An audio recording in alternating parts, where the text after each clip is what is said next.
Well, thank you very much. It's an honor to have President Zelenskiy of Ukraine. And we've been working very hard, very close. And we've actually known each other for a long time. We've been dealing with each other for a long time and very well. We had a little negotiation spat, but that worked out great. I think for both countries, I think for the world, actually, beyond both countries. And we have something that is a very fair deal. And we look forward to getting in and digging and working and getting some of the rare earth. But it means we're going to be inside, and it's a big commitment from the United States, and we appreciate working with you very much. And we will continue to do that. We have had some very good discussions with Russia. I spoke with President Putin, and we're going to try and bring this to a close. It's something that you want and that he wants. We have to negotiate a deal.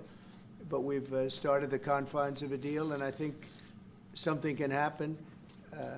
The big thing is the number of soldiers, mostly at this point, but soldiers being killed. You're losing thousands of soldiers. On both sides, we're losing a lot of soldiers, and we want to see it stop. And we want to see the money get put to different kinds of use, like rebuilding. And we're going to be working very hard, but we've had a lot of very good conversations. I will say until we came along, the Biden administration didn't speak to Russia whatsoever. They didn't speak to anybody. They just allowed this to continue. And I will say that, I'll say in front of you, you've heard me say it 1,000 times, if I were president, this war would have never happened. We would have had a deal negotiated for you without having to go through what you've gone through. But your soldiers have been unbelievably brave. We've given them great equipment, but somebody has to use the equipment. They've been unbelievably brave, and we give them great credit. This was supposed to be over very quickly, and here we are 3 years later. So I give tremendous credit to your generals and your soldiers and yourself in the sense that it's been very hard fighting, very tough fighting. They're great fighters.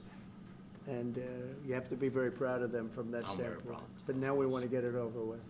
It's enough, right? We want to get it over with. So it's an honor to have you here. Thank you very much for coming. We're going to sign the agreement at the conference in the East Room in a little while, right after lunch.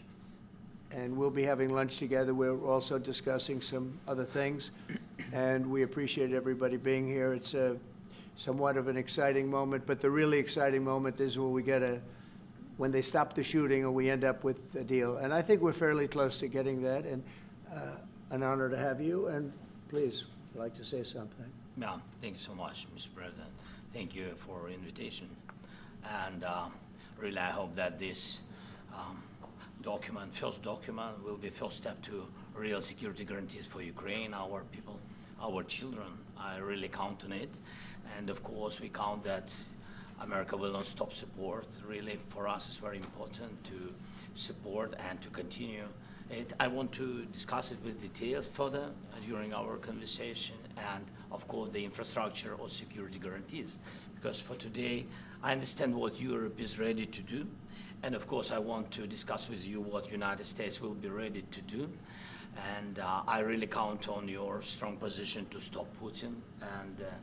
And you said that enough with the war. I think that is very important, Ben, to say these words to Putin at the very beginning of war, because he is a killer and terrorist. But I hope that together we can stop him.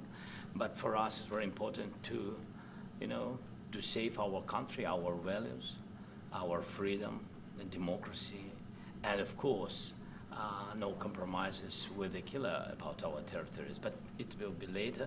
And of course, what I wanted, we spoke about it by phone with you about the drones production. We have very good drones production. I think the best one in the world for today because of the war.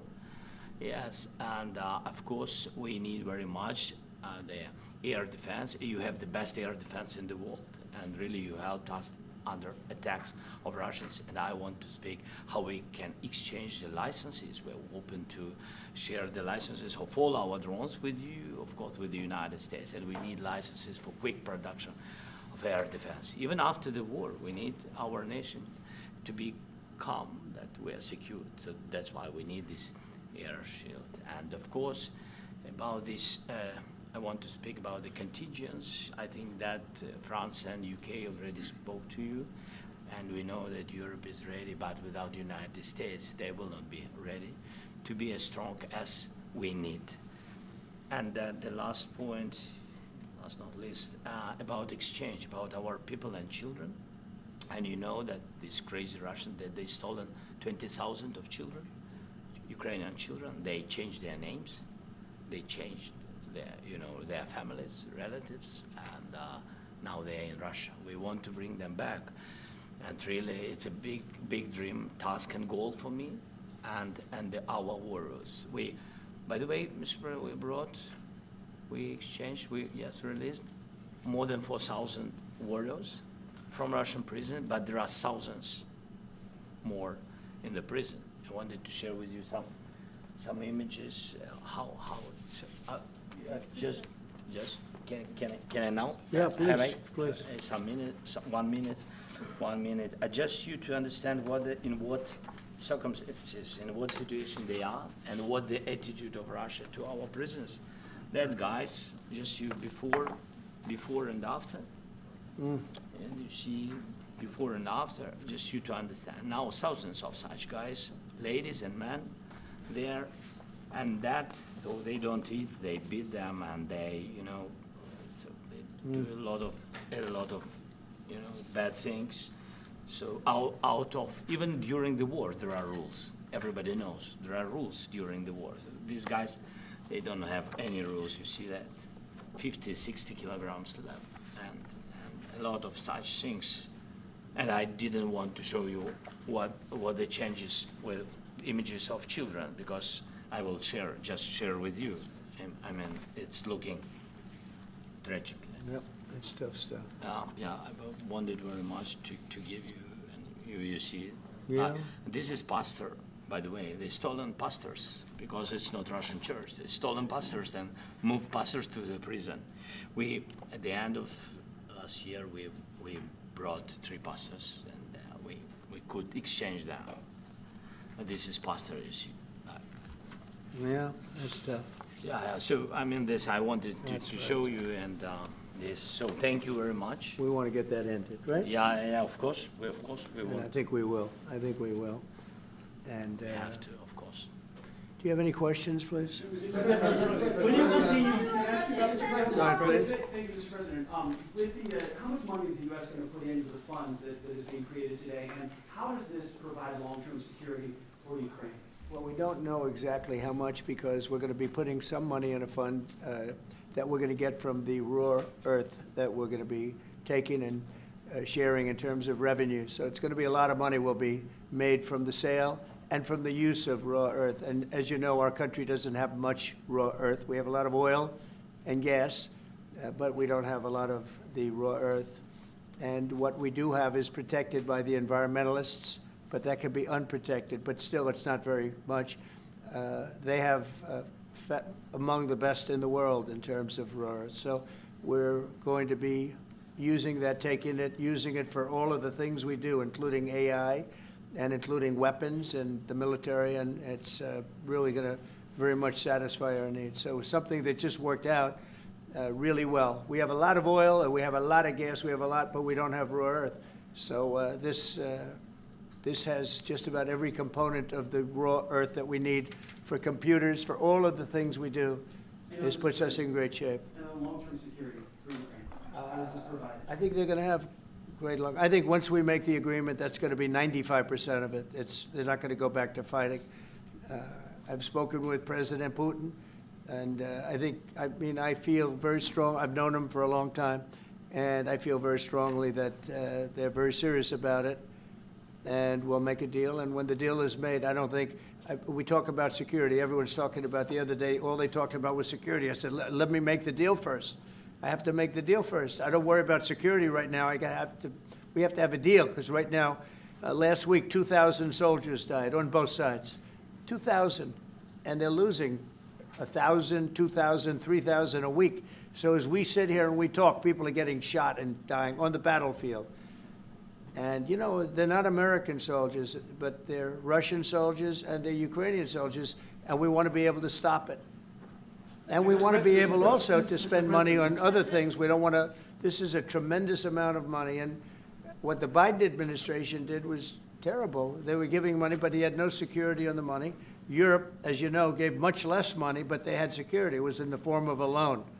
They get their money back, and we didn't. And now, at least we're protected because the American taxpayer has to be protected too. But this is an incredible agreement for Ukraine because we have a big investment in their country now. And what they have, very few people have. And we're able to really go forward with very, very high-tech things and many other things, including weaponry that we're going to use in many locations, but that we need for our country. This allows us to do that. Will you continue? Yeah, I'm sorry. Can I? Military aid. Yes, go ahead, please. If Yeah. I can just yes. In the document, there is one of the very important points. If we speak about business and investment, we never had LNG terminals in Ukraine. This document will open. I mean, the next documents, but anyway, here we see in the framework, we see a really goodwill for this. LNG terminals for us is very important, and I think for security of European continent. We have the biggest storage, gas storage. We have the biggest in Europe. Yes, and we can use it for LNG, use it for LNG, and we will do it. And really, we can help Europe because Europe really helped. President Trump said that they made less support, but they have our friends, and they are our very supportive partners. They really gave a lot, Mr. President. They did. Really, they did. They gave a lot, but they gave much less. No. Much less. No. No. Don't argue with me. No. Okay. Okay.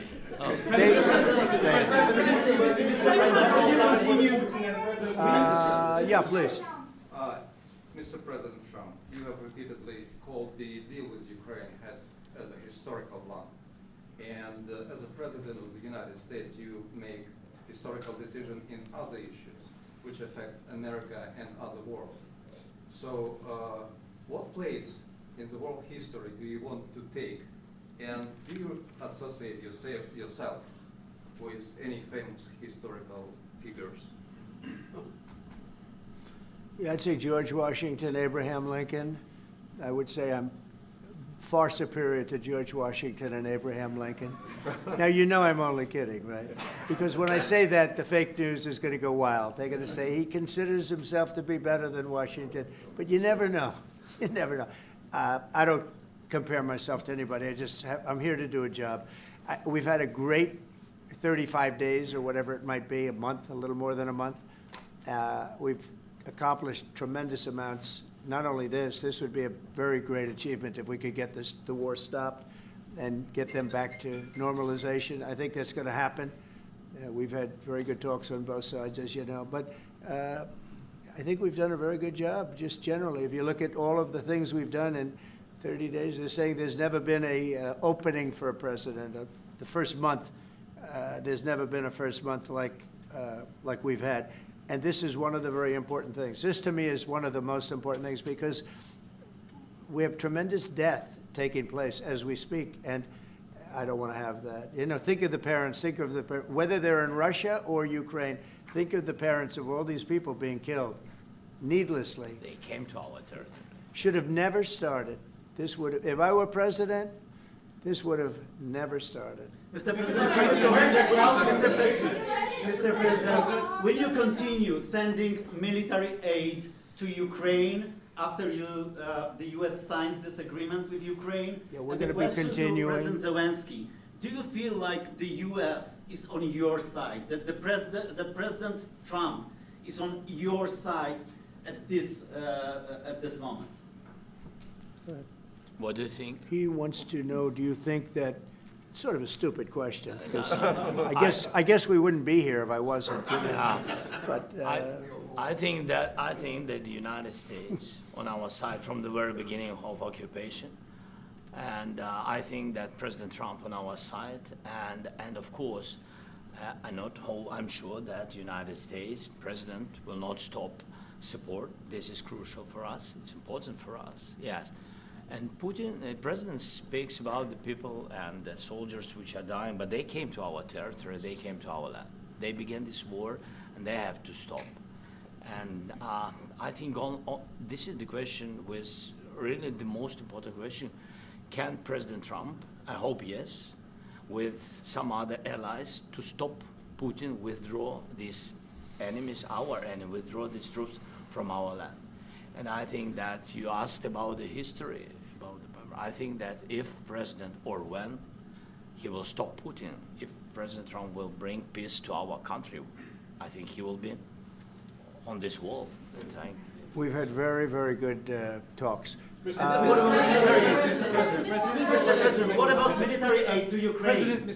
President Zelensky just said that there'd be no compromises with Vladimir Putin. I just wanted to ask both of you. Firstly, are there compromises that you think that President Zelensky is going to have to make? And President Zelensky, is there anything that you think that you may be able to offer or bring to the table, for example, elections? Thank you.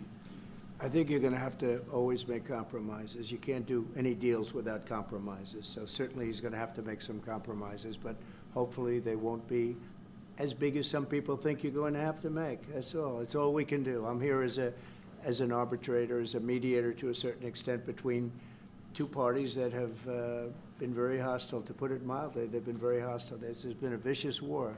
There's been a vicious war. You know, it's a very level battlefield, and those bullets go out, and as I've said many times, we were talking about it with Pete, many times the only thing stopping those bullets is a human body. And in the case we're talking about, generally young human bodies are stopping a lot of bullets. It's dead level. That's why it's great farmland. It's great land. It's great farmland, but there's very little protection against the bullets that are being, and other things that are being shot. So all I can do is see if I can get everybody at the table and get an agreement. And I think we're going to end up with an agreement. Otherwise, I wouldn't probably be even here today. Mr. President, I've got two questions for you. You think ultimately your legacy will be the peacemaker and not the president that led this country into another war and ended foreign wars? And I've got a question. I hope it will. I mean, I hope I'm going to be remembered as a peacemaker.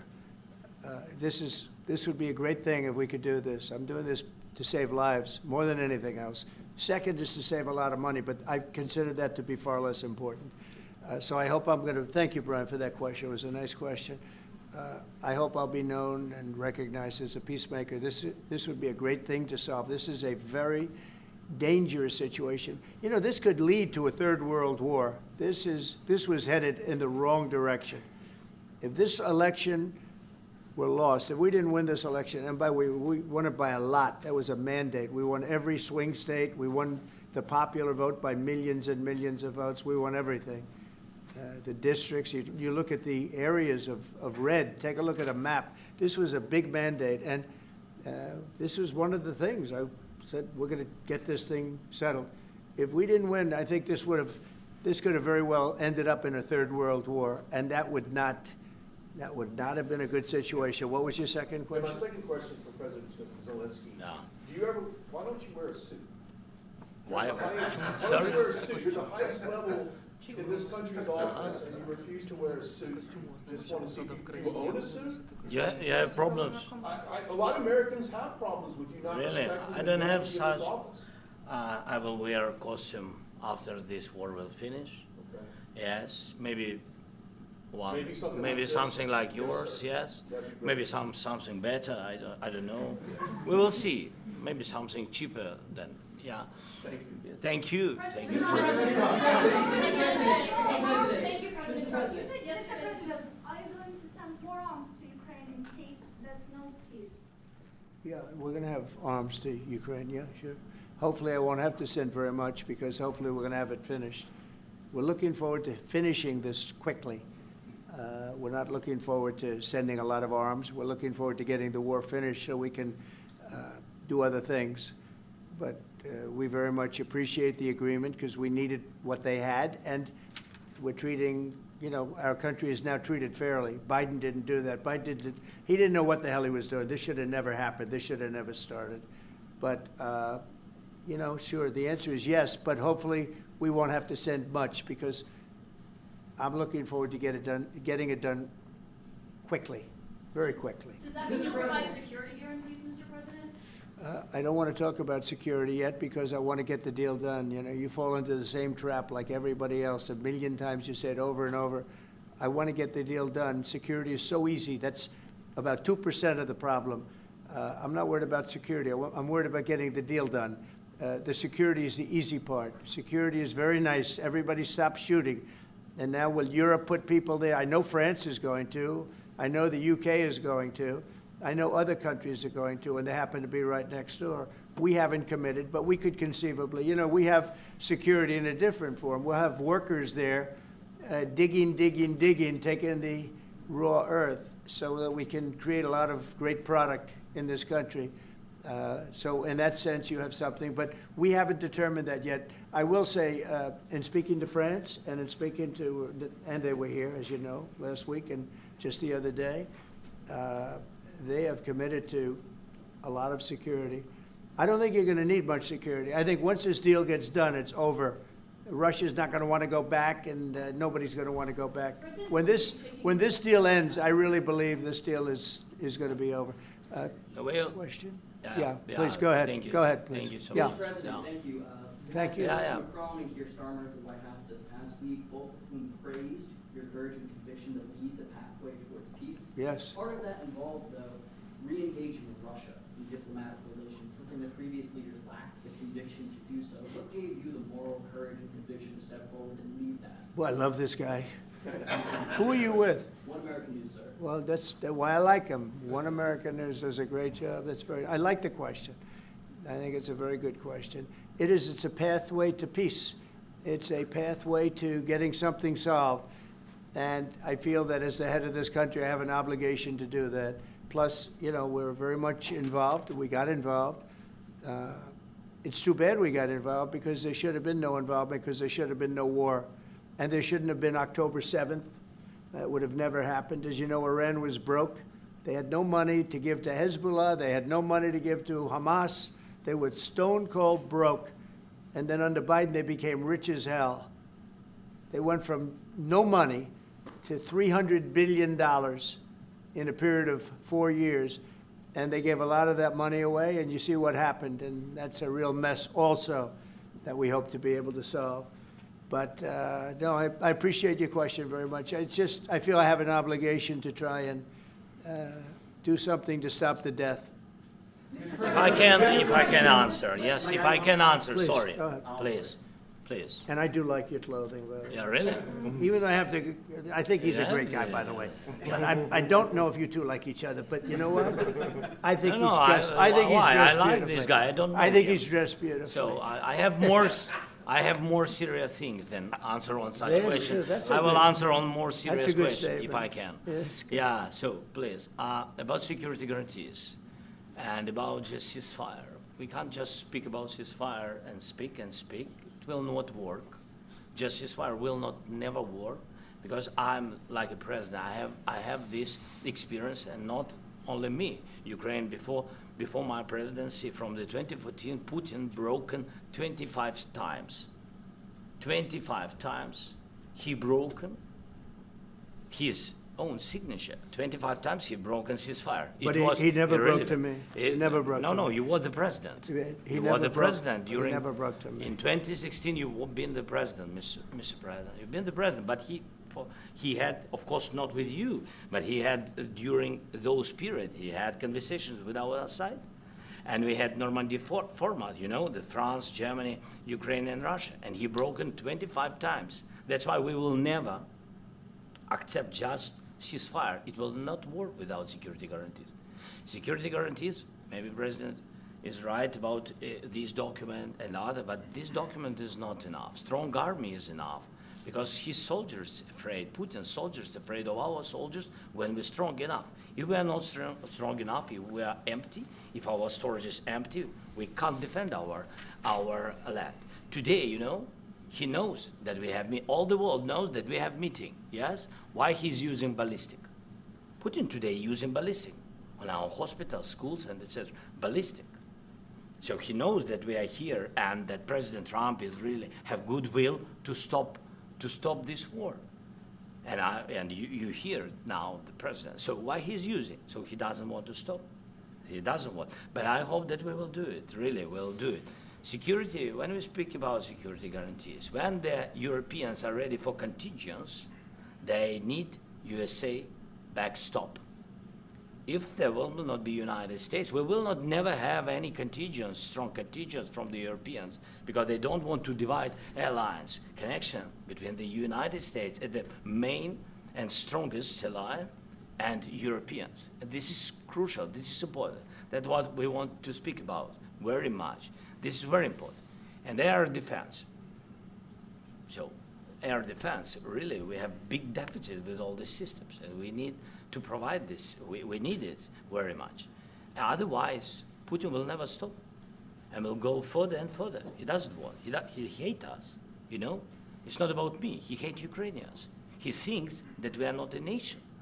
He thinks, and he shares these thoughts, I think maybe with your team also, I don't know. But with all the Europeans, in media, official and not, he always said that there is no such country, such nation, such language, and such life like Ukrainian. No, he really doesn't respect all the Ukrainians, and he wants to destroy us. And you are right, Mr. President, that's 2%. This document, maybe other documents, it's a very good start, very good, but it will not enough to stop this person. Should Russia change its Mr. President, may I have one more question, please? Yeah, go ahead. I asked President They have to Zelensky pay. this question. This is the rule. This is the rule of the war. This is the rule of the war. During all the centuries, all the history, this is the rule of the war. Who began, those pay. This is the rule. Putin began this war. He has to pay all money for innovation. He has to pay. Of course, some Russian assets, what we have in Europe, about 300 billion, we can use them. We can use for innovation and buy military support from the United States also. We can do it, but it's not enough. It's not enough. President, I asked this question that you didn't like because I wanted to know. Go ahead, please. Wait 1 second. I asked this question that you didn't like because I wanted to know if you want to position yourself in the middle between Russia and Yes, Ukraine, or on the Ukraine side. No, I'm in the middle. I want to solve this thing. I'm for both. I want to get it solved.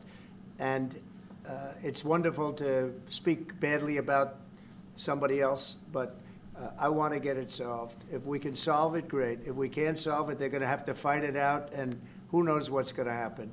But I want to see it get solved. May I follow up? One more question about U.S. troops in Europe. After Russian invasion of Ukraine, your predecessor sent additional troops to Eastern Europe, including Poland, my country. Yeah. Are you committed to keeping these troops on the eastern flank of NATO in the future? I'm very committed to Poland. I think Poland has really stepped up and done a great job for NATO. They, as you know, they paid more than they had to. They are one of the finest groups of people I've ever known.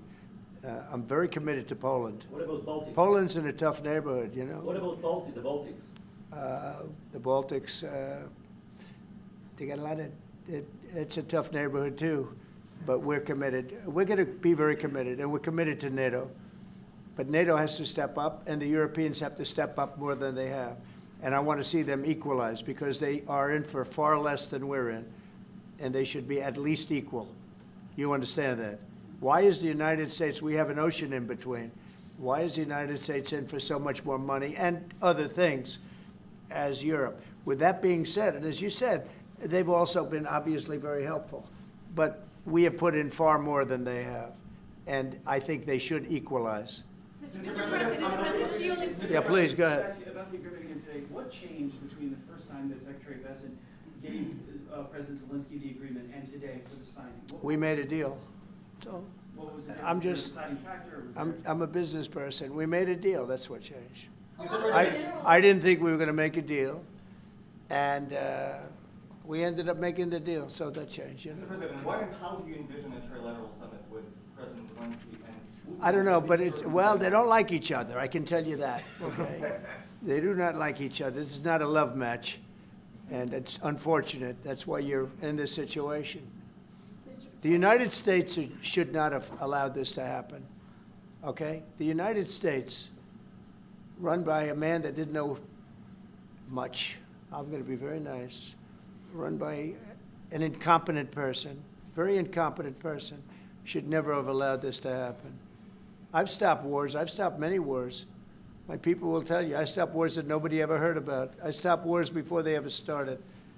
You can look at some of, I could give you a lot of nations that would tell you right now they were probably going to war. I could tell you right now there's a nation thinking about going to war on something that nobody in this room has ever even heard about. Two smaller nations, but big, still big. And I think I've stopped it. But this should have never happened. Mr. President, Sorry, just a second. About any negotiations. First of all, I want really to tell you, and I think that everybody understands that Ukraine, more than Ukrainians, nobody wants to stop this war. But at the future, any negotiations, it's understandable that two sides of the war, not Russia and the United States, because this is not the war between Russia and the United States. This is a war of Russia against Ukraine and Ukrainian people. So these two sides will be at the anyway will be at the negotiation table. Then of course United States, like the strongest partner of the Ukraine, and of course Europe. I think Europe is very important. I want to speak about it with the president. Yes, Europe is very important for us because we really defend Europe for today. All Europeans really recognize that we are defending the line, and they have real life, and our people are dying. That's why they helped us. And also, it's about the NATO. Yes, between, like the president said, you have big, nice ocean. Yes, between us. But if we will not stay, Russia will go further to Baltics and to Poland, by the way. But first to the Baltics. It's understandable for them because they've been in the USSR. You know, they've been one of the republics of the USSR, and Putin wants to bring them back to his empire. It's a fact. And when he will go there, if we will not stay, you will fight. Your American soldiers, it doesn't matter, do you have ocean or not, your soldiers will fight. Mr. President, would you be willing to visit Ukraine, maybe Kyiv or Odessa, which is known to be a very old Black Sea? It was my question. Yeah. Sorry. I don't want to talk about Odessa now. Let's not talk about Odessa. I want to talk about making a deal, getting peace. We don't have to talk about Odessa, but a lot of cities have been destroyed. There are a lot of cities that are not recognizable. There's not a building standing. No, and a lot of things have Mr. President, you have to come and to look. No. We have very good cities. Yes, a lot of things have been destroyed, but mostly cities alive, and people work, and children go to school. Sometimes it's very difficult. Sometimes closer to front line, children have to go to underground schools or online, but we live. Ukraine is fighting, and Ukraine lives. This is very important. And maybe it's Putin is sharing this information that he destroyed us. No, he lost 700,000 people, 700,000 soldiers. He lost everything. Yes. So. Mr. President, Mr. when did you President, last speak one with, more. when, I mentioned Mr. Poland. President, thank you. Please, Mr. go ahead. President, when did you last speak with President Putin, and what did he say that A couple gave, of days ago. And what did he tell you that gave you the assurance that he wanted peace? Well, that's what I do. My whole life is deals. I know pretty good. And I've known him for a long time. I've dealt with him for a long time. He had to suffer through the Russia hoax. You know, Russia was a hoax. It was all Biden. It was nothing to do with him. So he had to suffer through that, and he was able to do that. I think that he wants to make a deal, and he'd like to see it end. That's all I do. That's what I do. My whole life, that's what I do is make deals. And I'm in the middle of a mess because this is a real mess. It's a very dangerous one. If this doesn't get solved now, it's not going to get solved for a long time. So I hope we're going to get it solved. In the back, please. Thank you, Mr. President. Prime Minister Starmer claimed repeatedly that his government believes in free speech and was not engaged in censorship. But his country's government arrests people for memes and thought crimes, and even more worrisome is pressuring American companies to censor Americans on its behalf. How can he be a reliable, trustworthy partner when he says things that are demonstrably false on such an important topic? Well, we actually spoke to him about that yesterday, and we thought they took it very, very much too far. JD was very strong on it, so was I, so was Marco, and we've been speaking to him about it. Marco, would you like to say something about that? We have concerns, obviously, with the conduct of those, particularly as it impacts Americans. And there's real concern that American speech, which is online, could fall into the hands of the British or any country's jurisdiction. And so this is a point the Vice President made at Munich, and I think it's a very compelling one that unites us with Europe as much as anything else is these shared values, and one of them being free speech. And so if Americans are threatened by it, we're going to need to take action in that regard. Mr. President. It's a Yeah, big, look, it's actually a very important question. We spoke about this in detail with the Prime Minister, the Foreign Secretary, and others at lunch yesterday. And I know that Secretary of Commerce Lutnick followed up in private meetings last night. This is really important. We believe Americans have the right to speak their mind, even if we in this room disagree with them. They have the right to speak their mind in the public square, which is often online these days. And we're going to defend that right as it pertains to American companies and American citizens vigorously if we have to. I do think that under the President's leadership, we're going to find common ground with our friends in the UK on this question, but it remains to be seen. The principle that will guide us is we believe in free speech in this country, and we'll fight for it for American citizens. Mr. President, on the deal, is there any other oil and gas component to the deal? Is it all critical? A little bit, we'll see. On LNG? But we're not really looking for that so much. We got a lot. We have more than anybody in the world, by far. So no, we're not talking about it too much, but a little bit. I think it affects also, but for the most part, no. And sir, is there any agreement from Ukraine to purchase U.S. LNG as part of the deal, or is that on the table at all? No, Mr. President, we don't need that. Mr. President, I just wanted to ask you about, you just mentioned that you'd spoken to Vladimir Putin a couple of days ago. Just to be clear, that's a new call, not the one that you were I've spoken to him on numerous occasions. Okay, and how was the latest call? What did you discuss? How did it go? Are you serious with that question? I am, I'd love to know. It went well. I think we're going to have a deal. On the minerals deal, Mr. President, some of those minerals are in the east of Ukraine, not far from the front lines, and in areas that Russia... A very good question. Thank you so much. Will you direct President Putin to withdraw his forces from those areas if there's U.S. interest? Well, we'll take a look at the time. We have a lot of area. It's a very big area we're talking about, so we'll take a look. I'll study that and I'll see. And who would protect those minerals if they are U.S. interest? Would that be Ukrainian They'll be forces, protected. The European agreement forces, will protect them. US The agreement, yeah, we're signing an agreement. You know? Right, but what if Russia tries to invade or orders Russian aggression in those spots? I just told you, I don't think that's going to happen. And if that were going to happen, I wouldn't make a deal. If I thought that was going to happen, I wouldn't make a deal. Some people may wonder why... You know, they ought to focus on CNN on survival, not asking me these ridiculous questions. Right. Focus on surviving, because CNN's got such low ratings, I don't think they're going to survive. Let's go. Yeah, please, go ahead. One more. Since I already mentioned Poland. Poland was under Russian control for decades after the Second World War. When I was a kid, I looked at the United States not only as a most powerful country, richest country in the world, the country that has great music, great movies, great muscle cars, but also as a force for good. And now I'm talking with my friends in Poland, and they are worried that you align yourself too much with Putin. What's your message for them?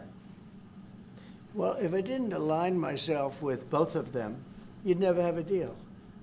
You want me to say really terrible things about Putin and then say, "Hi, Vladimir, how are we doing on the deal?" That doesn't work that way. I'm not aligned with Putin. I'm not aligned with anybody. I'm aligned with the United States of America. And for the good of the world, I'm aligned with the world. And I want to get this thing over with. You see the hatred he's got for Putin. It's very tough for me to make a deal with that kind of hate. He's got tremendous hatred. And I understand that, but I can tell you the other side isn't exactly in love with, you know, him either. So it's not a question of alignment. I'm aligned with the world. I want to get the thing set. I'm aligned with Europe. I want to see if we can get this thing done. You want me to be tough? I could be tougher than any human being you've ever seen. I'd be so tough. but you're never going to get a deal that way. So that's the way it goes. All right, one more question. Yeah, please. Hey, I want to respond to this. So look, for 4 years in the United States of America, we had a president who stood up at press conferences and talked tough about Vladimir Putin, and then Putin invaded Ukraine and destroyed a significant chunk of the country. The path to peace and the path to prosperity is maybe engaging in diplomacy. We tried the pathway of Joe Biden, of thumping our chest and pretending that the President of the United States' words mattered more than the President of the United States' actions. What makes America a good country is America engaging in diplomacy. That's what President Trump is doing. Can I ask you? Sure. Yeah? Yeah. Okay. So he occupied our parts, big parts of Ukraine, part of East and Crimea. So he occupied it on 2014. So during a lot of years, so I'm not speaking about just Biden, but those time was Obama, then President Obama, then President Trump, then President Biden, now the President Trump, and God bless, now President Trump will stop him. But during 2014, nobody stopped him. He just occupied and took. He killed people. You know what the contact line? 2015. 2014. 2014 is Well, 2014. Yeah. So I was not here. Yeah, but That's exactly but, right. Yes, but during 2014 till 2022, yeah, the situation the same. The people are been dying on the contact line. Nobody stopped him. You know that we had conversations with him, a lot of conversation, my bilateral conversation, and we signed with him. Me, like a new president. In 2019, I signed with him the deal. I signed with him, Macron and Merkel, we signed ceasefire. Ceasefire, all of them told me that he will never go. We signed him with gas contract, yes, but after that, he broken this ceasefire. He killed our people and he didn't exchange prisoners. We signed the exchange of prisoners, but he didn't do it. What kind of diplomacy, JD, you are speaking about? What do you mean? I'm talking about the kind of diplomacy that's going to end the destruction of your country. Yes, but if you are Mr. not President, strong... Mr. President, with respect, I think it's disrespectful for you to come into the Oval Office and try to litigate this in front of the American media. Right now, you guys are going around and forcing conscripts to the front lines because you have manpower problems. You should be thanking the President for trying to bring an end to this conflict. Have you ever been to Ukraine that you say what problems we have? I have been to. Come once. I've actually watched and seen the stories, and I know what happens is you bring people, you bring them on a propaganda tour, Mr. President. Do you disagree that you've had problems bringing people into your military? We have problems. And do you think that it's respectful to come to the Oval Office of the United States of America and attack the administration that is trying to prevent the destruction of your country? A lot of questions. Let's start from the beginning. Sure. First of all, during the war, everybody has problems. Even you, but you have nice ocean and don't feel now, but you will feel it in the future. God bless. You don't know that. God bless. You don't God know bless. that. You will not have a war. Don't tell us what we're going to feel. We're trying to solve a problem. Don't tell us what we're going to feel. I'm not telling you. Because I'm you're in no answering on this position to question. dictate that. That's Remember exactly this. what I'm not You're dictating. in no position to dictate what we're going to feel. We're going to feel very good. You will feel influence. We're going to feel very good and very You strong. will feel influence. You're right now not in a very good position. You've allowed From the yourself very- to be in a from very the very bad position, beginning and he of the happens war. to be right about From it. the very beginning of the war. You're not Mr. in a Brown, good position. I You was don't have in the cards right now. With us, you start I'm having not playing cards. But cards. right now, you I'm don't. very Yeah, you're playing serious, cards. Mr. President. You're I'm playing very cards. serious. You're I'm gambling the with the president lives in of war. millions of people. You think- You're gambling with World War III. what do you You're think about? gambling with What do you World think War about? III. And You- what you're doing is very disrespectful to the country, this country. I'm That's with back all to respect to you. your Far country. more than a lot of people said very they respect. should have. Have you said thank you once? A this lot entire of meeting? times. No, in this Even entire meeting, today. have you said thank you? Even today. You went to Pennsylvania and campaigned for the opposition in October. Offer some words of appreciation for What- the United what States are of you America speaking about? and the president who's trying to save your country. Please, you think that if you will speak very loudly about the war, you He's can... not speaking loudly. He's not Yeah. speaking loudly. Your country Can is I- in big can- trouble. can I Wait a answer? minute. No. Can You've I done a lot answer? of talking. Your country is in big trouble. I know. You're not I winning. know. You're not winning this.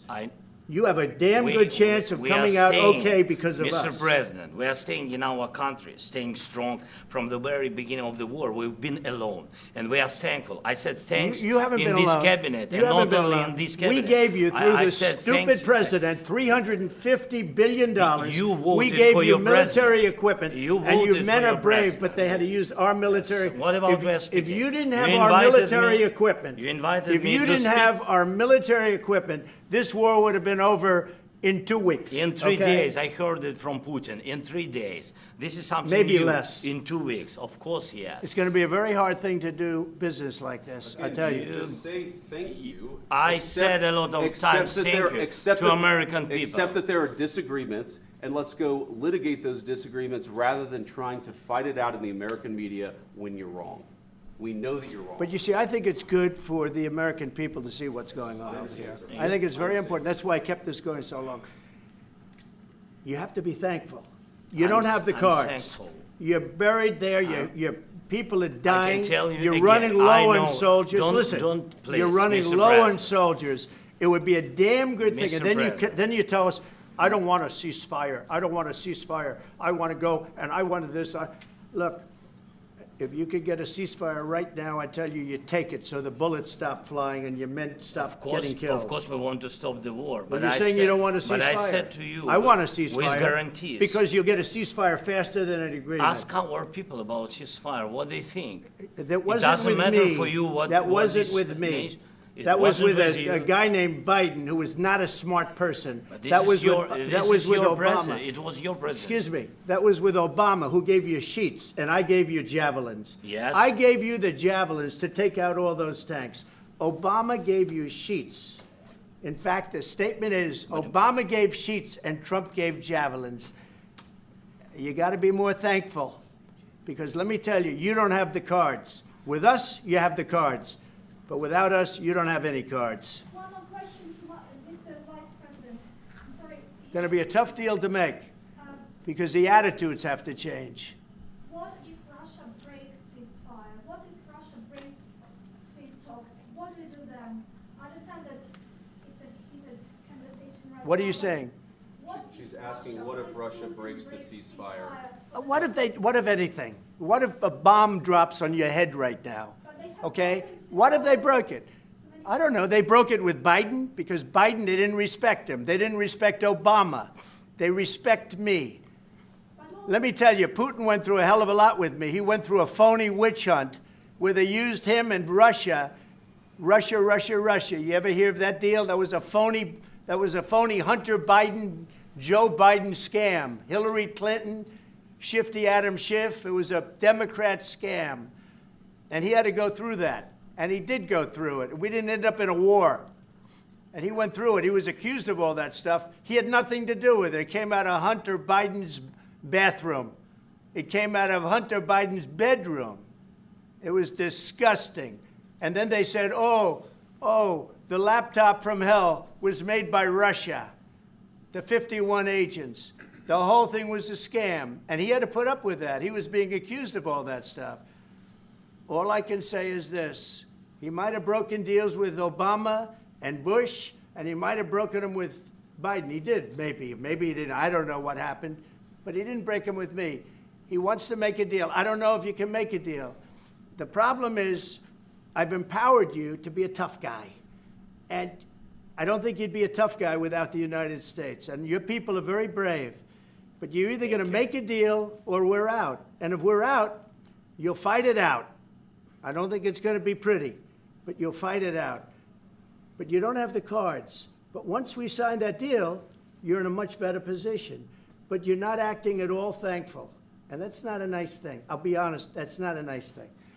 All right, I think we've seen enough. What do you think? Huh? This is going to be great television, I will say that. All right. We'll see what we can do about putting it together. Thank you. Thanks.